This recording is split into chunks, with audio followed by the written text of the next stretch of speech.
Now today we are going to study here the most important point of the topic solution, that is the vapor pressure of liquids and the vapor pressure of solution of liquid in the liquid. So what do we mean by vapor pressure? Suppose in this container we take a volatile liquid. What do we mean by volatile liquid? A liquid which is taken or which is exposed to the air, then it will be vaporized easily. That liquid is called as volatile liquid, or in other words, the liquids which are having lower boiling point, they are called as volatile liquids. Suppose here we consider a volatile liquid in the container, in this bottle we say. When this liquid is kept in the bottle, then what happens? As it is volatile, the vapors of this liquid will start to collect over the remaining portion of this container. But this container is sealed, it is closed. Then these vapors will condense over the surface, inner surface of this container, and they will be again converted into the liquid. After a certain time, there is an equilibrium is established. There is an equilibrium is established between the vapors of the liquid and the liquid state of that particular liquid. So when we consider at that equilibrium state, the pressure exerted at the equilibrium state, the pressure exerted by the vapors on the liquid, on the surface of that liquid, that pressure is nothing but the vapor pressure. So what is vapor pressure? The pressure exerted by vapor state or vapors of the liquid on the surface of this liquid, that pressure is known as vapor pressure. So this is about the vapor pressure. Now consider a binary solution, means solution which contains two components. Okay, we consider here a binary solution of two volatile liquids. This is the binary solution of two volatile liquids, and these two liquids are say A1 and A2. So when you mix these two liquids, A1 and A2, both are volatile, then we get the mixture of these two liquids, and that mixture is a homogeneous. So we say it is a solution of two volatile liquids, A1 and A2. As these two liquids are volatile, then naturally after some time they will be start to vaporize, and the vapors of these liquid are collected in the remaining or empty space of the container. So when you consider the mixture of these two volatile liquids, that is we say the liquid solution, when after some time there is an equilibrium in between the vapor state of the liquid and liquid state of the liquid. So eventually after some time there is a equilibrium which is established in between the vapor state and the liquid state of this solution, and the vapor pressure of these vapors depends upon how many mole fractions of this liquid present in the solution. Such quantitative relationship between the mole fraction of these two liquids and the partial vapor pressure of these two liquids is given by certain relation, and that relation is known as Raoult's law. That relation is known as Raoult's law. So when we here consider the solution of two volatile components A1 and A2, in this solution both liquids A1 and A2 are present. Also when you consider the vapor state of this solution, in this vapor state also these two components A1 and A2 both are also present. So after some time there is a equilibrium is established in between the vapors of liquid A1 and A2, that is the solution, and liquid state of that particular solution, and that relation, that is the relation between the partial pressure of these components, that is solutions liquid A1 and A2, and mole fraction of these liquids is given by the certain law, and that law is known as the Raoult's law. So we are going to study here Raoult's law in detail.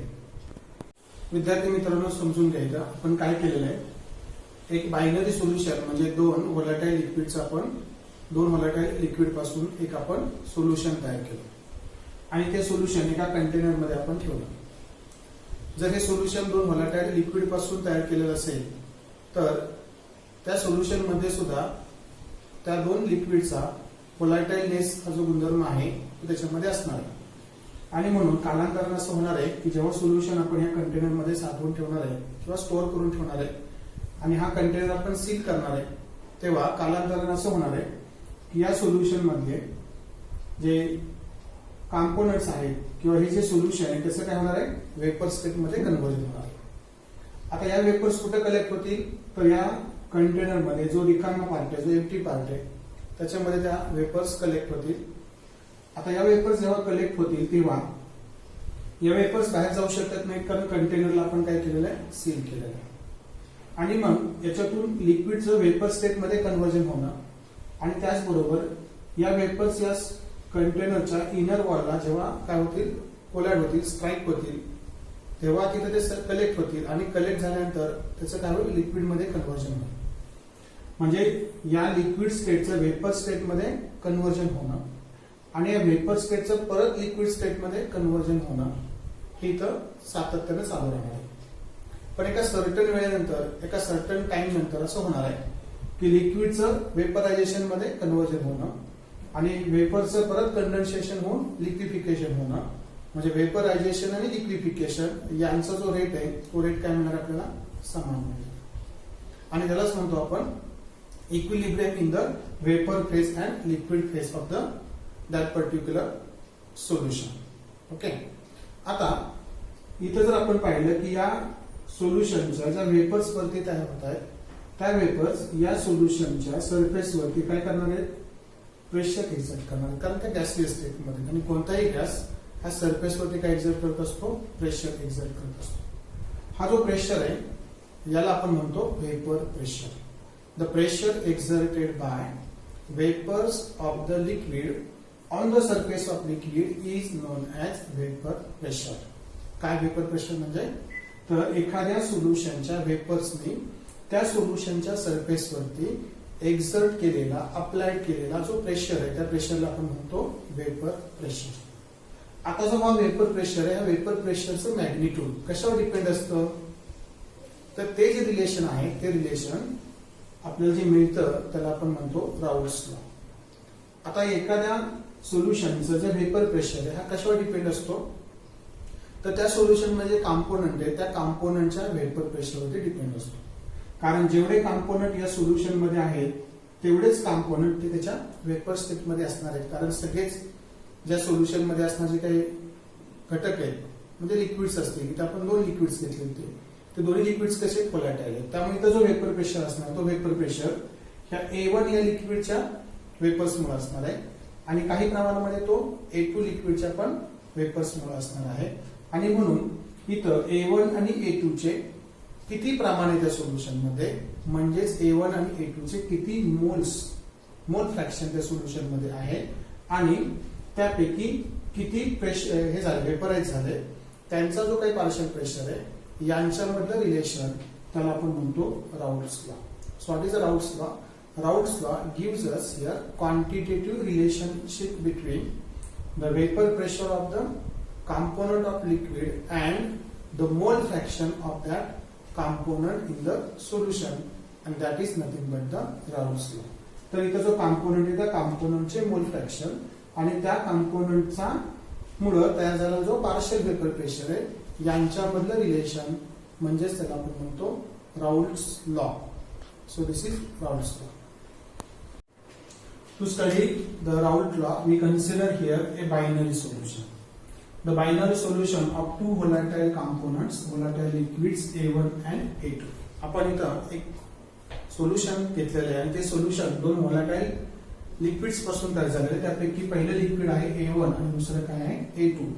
आणि म्हणून या सोल्युशनला म्हणतो आपण binary solution. Bi means two component, याच्यामध्ये दोन liquid आहेत. एक आहे A1, दुसरा आहे A2. दोन्ही पण कसे कोलॅटरल आहे. आता जेव्हा या A1 आणि A2 चं काय होणार आहे, वेपरायझेशन होणार आहे, म्हणजे ते वेपर स्टेट मध्ये जाणार आहे. बरोबर आहे. तेव्हा ते काहीतरी या सोल्युशन वरती प्रेशर अप्लाय करणार आहे. मग इथं असं आपण म्हटलं P01 is a vapour pressure of pure liquid A1. जेव्हा हे प्युअर लिक्विड A1 स्टेट मध्ये होतं, प्युअर स्टेट मध्ये होतं, जेव्हा हे A1 लिक्विड हे प्युअर स्टेट मध्ये होतं तेव्हा त्याचा स्वतःचा काहीतरी वेपर प्रेशर असणार आहे. तो घेतला आपण P01. P02 is a vapour pressure of pure liquid A2. A2 जेव्हा मिक्स करण्यापूर्वी आपण जर प्युअर स्टेट मध्ये घेतलं तर तेव्हा त्याचा काहीतरी वेपर प्रेशर असणार आहे त्या A2 सोल्युशन वरती. तो काय घेतला आपण P02 घेतला. आता जेव्हा त्यांना आपण मिक्स करू तेव्हा मिक्सचर मध्ये x1 is equal to mole fraction of liquid A1 in the solution. जेव्हा A1 आणि A2 या दोन लिक्विडला आपण काय करणार आहे, मिक्स करणार आहे, तेव्हा त्यांचं काय करणार आहे, सोल्युशन करणार आहे. त्या सोल्युशन मध्ये x1 चा किती पार्ट होता, तर x1 एवढे मोल फ्रॅक्शन त्याचे होते. So x1 is equal to mole fraction of liquid A1 in the solution. Then x2 is equal to mole fraction of liquid A2 in the solution. x2 एवढे याचे मोल होते, म्हणजे A1 चे x1 मोल होते सोल्युशन मध्ये आणि A2 चे किती होते, x2 होते.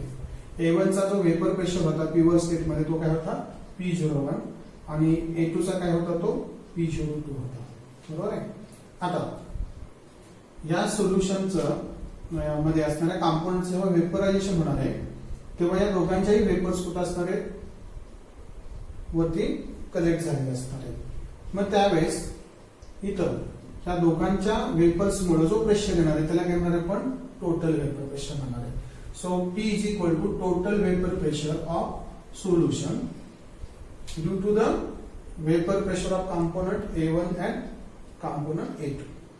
देन आता हा जो P आहे हा P कोणामुळे आहे, तर A1 लिक्विडच्या काहीतरी प्रेशरमुळे आहे आणि A2 लिक्विडच्या वेपर्सच्या प्रेशरमुळे आहे. So P1 is equal to partial vapour pressure of liquid A1. Liquid A1 चा टोटल वेपर प्रेशर मध्ये जो काही पार्ट आहे त्याला आपण म्हणतो पार्शियल वेपर प्रेशर आणि तो घेतला आपण P1. P2 is equal to partial vapour pressure of liquid A2. Liquid A2 चा आपण पार्शियल वेपर प्रेशर काय घेतला, A2 घेतला.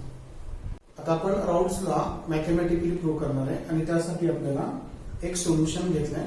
त्या सोल्युशनला आपण म्हणतो बायनरी सोल्युशन. त्याच्यामध्ये दोन घटक आहेत, त्यापैकी एक आहे व्होलॅटाईल लिक्विड A1 आणि दुसरा आहे व्होलॅटाईल लिक्विड A2. हे दोन व्होलॅटाईल लिक्विड जेव्हा आपण मिक्स करू तेव्हा त्याच्यापासून आपल्याला सोल्युशन मिळणार आहे. आणि त्या सोल्युशन मध्ये आपण जर पाहिलं तर आपल्याला इथं जेव्हा हे लिक्विड A1 हे प्युअर स्टेट मध्ये होतं तेव्हा त्याचा वेपर प्रेशर काय होता, P01 होता. जेव्हा A2 लिक्विड हे प्युअर स्टेट मध्ये होतं तेव्हा त्याचा वेपर प्रेशर काय होता, P02 होता. x1 हे काय, लिक्विड A1 चे सोल्युशन मध्ये असणारे नंबर ऑफ मोल्स किंवा मोल फ्रॅक्शन. x2 हे काय, तर A2 लिक्विडचा सोल्युशन मध्ये असणारे मोल फ्रॅक्शन आहे. नंतर P म्हणजे काय, तर या सोल्युशन मध्ये ज्या वेपर्स तयार होत आहेत वरती कलेक्ट होत आहेत आणि त्या वेपर्स या सरफेस वरती जो प्रेशर अप्लाय करतायत तो वेपर प्रेशर काय घेतला आपण, P total vapour pressure of the solution. म्हणजे हा वेपर्स या सोल्युशन वरती अप्लाय केलेला प्रेशर आहे. हा कोणा इतका असणार आहे, so it is equal to the partial vapour pressure of liquid A1 and partial vapour pressure of liquid A2. म्हणजेच इथं जर P is equal to total vapour pressure of solution आपण घेतला तर P1 हा partial vapour pressure of liquid A1 असेल आणि P2 हा काय असेल, partial vapour pressure of liquid A2 असेल. मग राउल्ट्स लॉ काय सांगतो आपल्याला, हा जो कॉम्पोनंट A1 आहे या सोल्युशनचा त्याचा जो पार्शियल वेपर प्रेशर आहे काय त्याला म्हटलं आपण P1 हा P1 तर काय असेल P01 इंटू x1 एवढा असतो. आणि सेकंड कॉम्पोनंट जो आहे A2, सेकंड सोल्युशन जे आहे A2, त्याचा जो पार्शियल वेपर प्रेशर तो जर P2 असेल तर तो P2 is equal to P02 into x2 असेल. यालाच आपण म्हणतो राउल्स लॉ. राउल्स लॉ काय सांगतो इथं, the partial vapour pressure of any component of any volatile component of the solution is equal to product of vapor pressure of that pure liquid and the mole fraction of that liquid in the solution.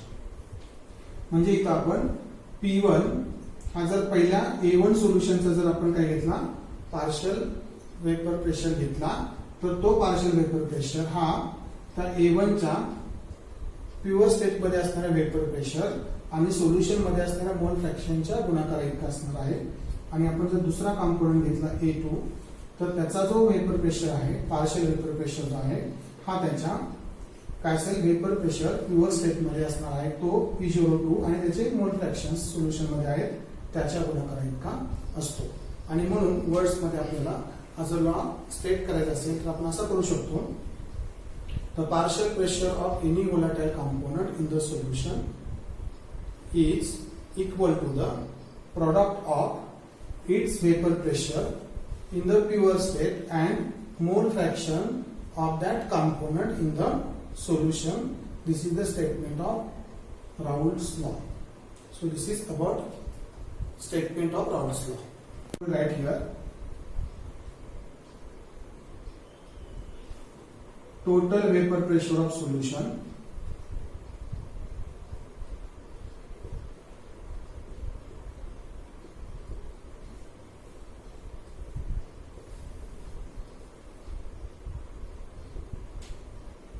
P is equal to P1 plus P2. So total vapor pressure of solution is equal to partial vapor pressure of liquid A1 plus partial vapor pressure of liquid A2. Then, but by Raoult's law,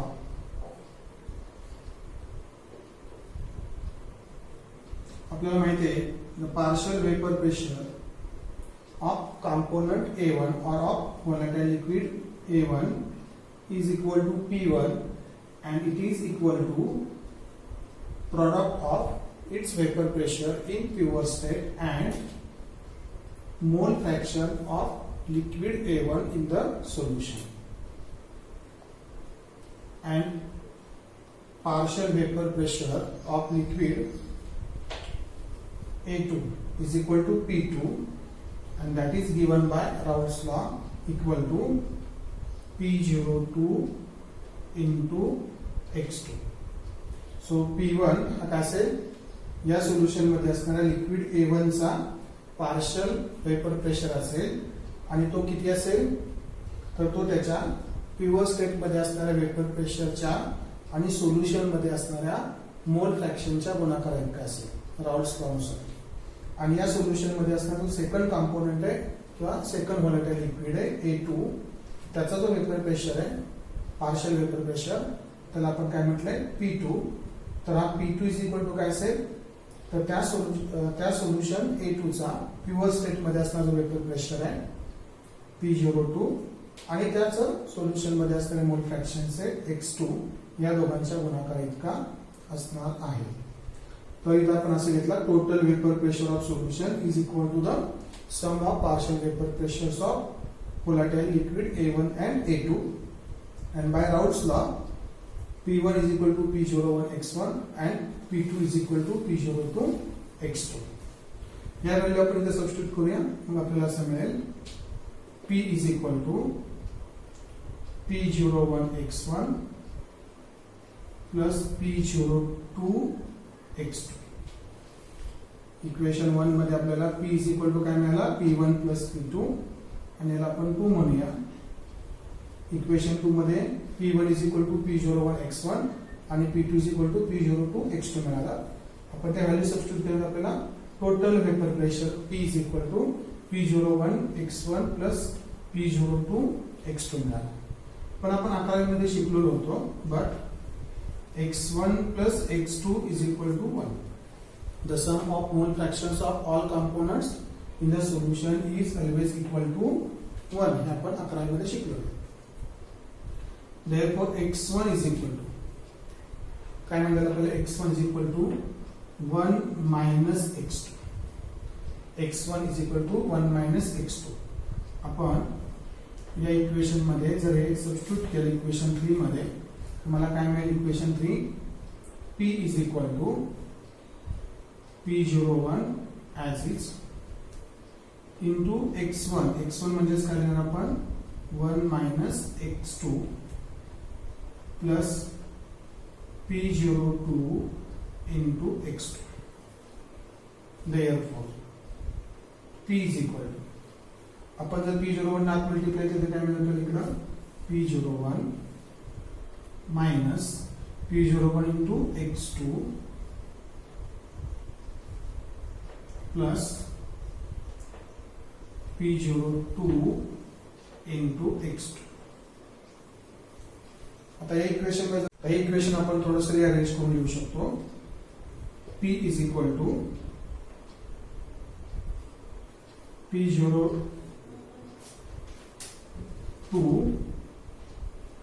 x2 minus P01 x2 plus P01.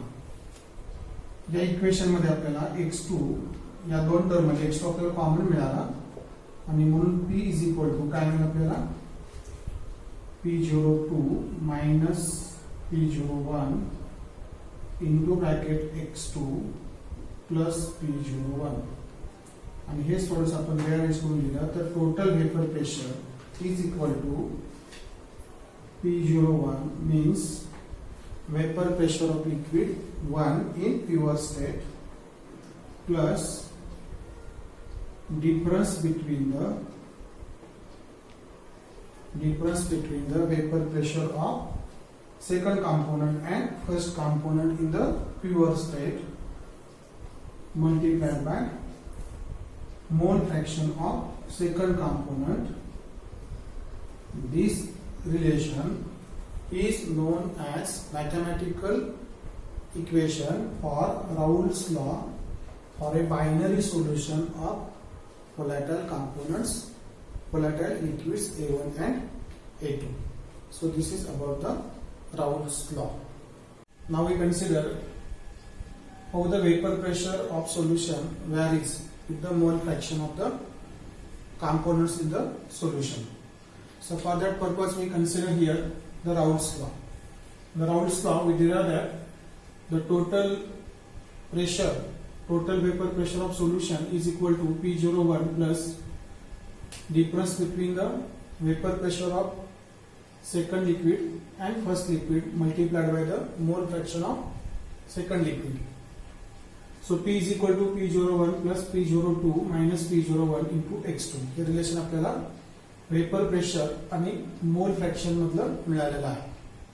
समजा असं आपण म्हणूया की या solution मध्ये second component absent आहे, म्हणजेच त्याचे मोल फ्रॅक्शन काय झाले? इथं 0 झाले. मग त्यावेळेस काय मिळेल आपल्याला? P is equal to P01 मिळेल. त्यावेळेस टोटल वेपर प्रेशर जो सोल्युशनचा आहे तो सोल्युशनचा वेपर प्रेशर हा सेकंड कॉम्पोनंट अब्सेंट असल्यामुळं फर्स्ट कॉम्पोनंटच्याच पार्शियल वेपर प्रेशर इतका असणार आहे. म्हणजेच P इज इक्वल टू काय मिळेल आपल्याला? P01 म्हणजेच total vapour pressure is equal to vapour pressure of liquid 1 असं आपण म्हणू शकतो. समजा x2 इज इक्वल टू 1 झाला, x2 इज इक्वल टू काय झाला? 1 झाला. त्यावेळेस x1 काय होणार आहे? 0 होणार आहे. आणि मग या रिलेशन मध्ये आपल्याला असं मिळेल, आपण जर x2 ची व्हॅल्यू 1 इथं सबस्टिट्यूट केली तर आपल्याला असं रिलेशन मिळेल P is equal to P01 as is P02 minus P01 multiplied by 1 म्हणजे आहे त्याच टर्म राहतील. इकडे मायनस P01 आणि प्लस P01 कॅन्सल होईल. त्यावेळेस P इज इक्वल टू काय मिळेल आपल्याला? P02 मिळेल. म्हणजे जर आपण इथं म्हटलं if x2 is equal to 0 त्यावेळेस x1 इज इक्वल टू काय असणार आहे 1 असणार आहे. म्हणजेच त्यावेळेस त्याचा टोटल वेपर प्रेशर ह्या त्या कंपोनंटच्या मोल फ्रॅक्शनच्या काय असणार आहे प्रोपोर्शन मध्ये असणार आहे. म्हणजे इथं आपण असं म्हणू शकतो the total vapour pressure of solution is proportion to the vapor pressure of that component and mole fraction of that component in the solution.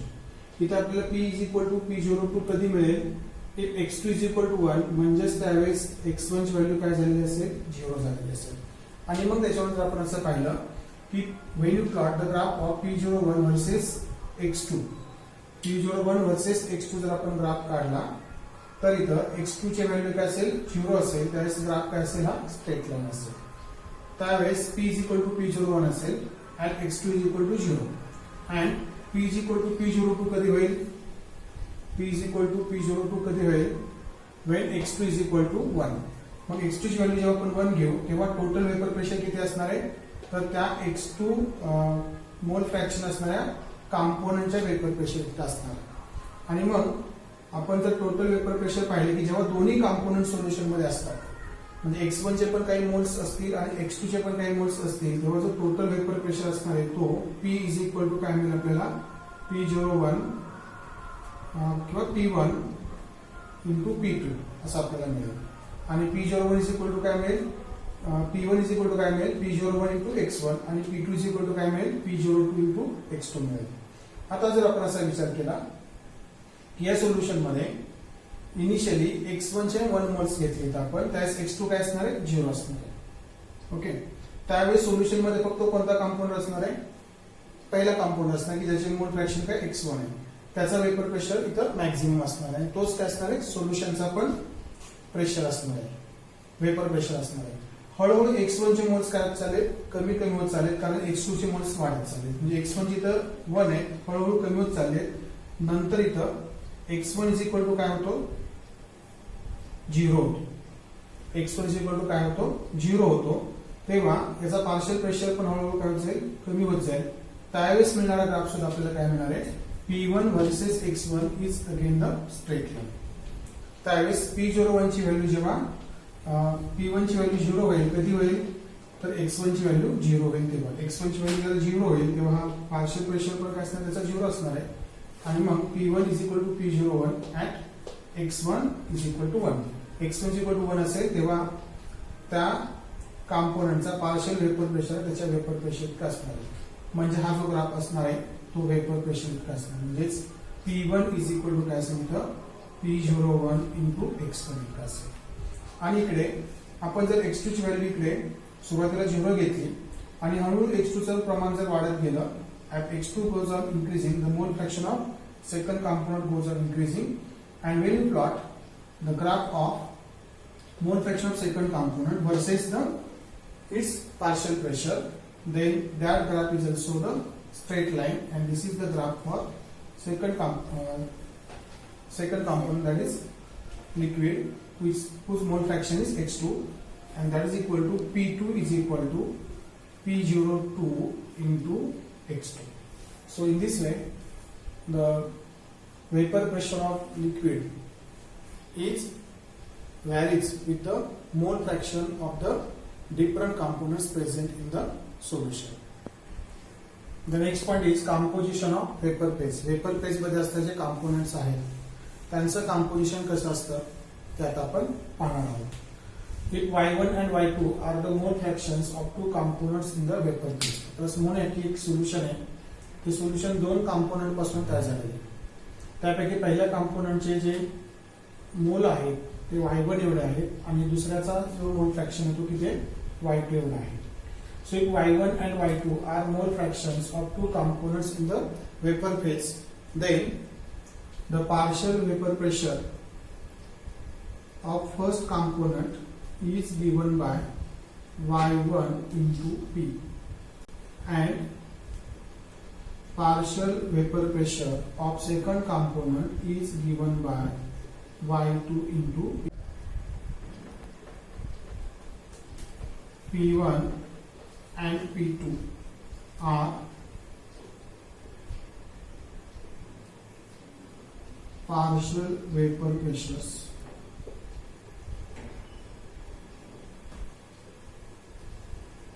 of two component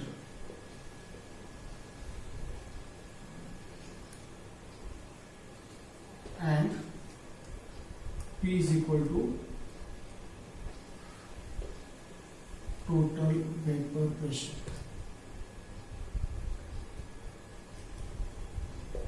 So in this way, in this video, we discuss about what is vapor pressure, then Raoult's law, then variation of vapor pressure with the moles of that particular component in the solution, and last point is the composition of vapor phase.